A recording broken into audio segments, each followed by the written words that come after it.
On a busy street along the coastline of Montenegro, an Adventist-owned vegan restaurant prepares for the lunch rush.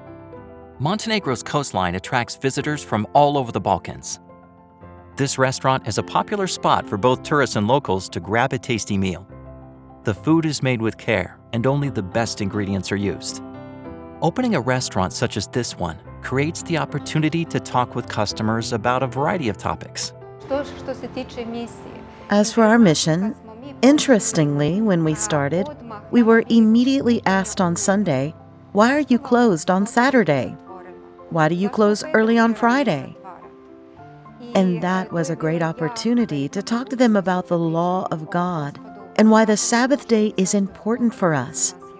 And we don't just respect the Sabbath day, but we respect God's laws about health.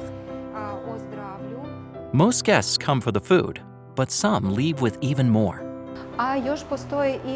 And there is also other information in the form of literature that they can find about many topics. We have a book. If, for example, a mother comes with children, we talk about education and that we have the opportunity to educate children in the right way.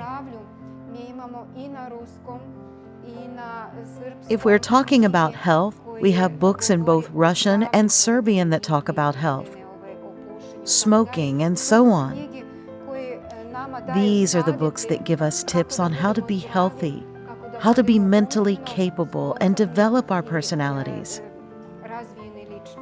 Throughout the pandemic, restaurant workers distributed Bibles and Spirit of Prophecy books, sparking many customers' curiosity to ask questions about the Seventh-day Adventist Church.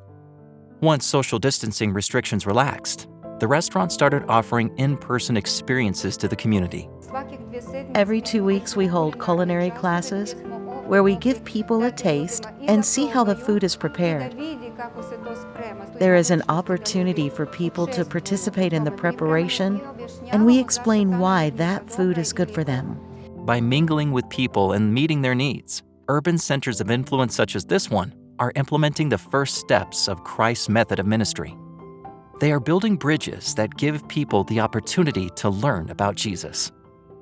God is calling each of us to spread a message of hope to the people around us. How can you connect your business, hobbies, or daily activities to ministry?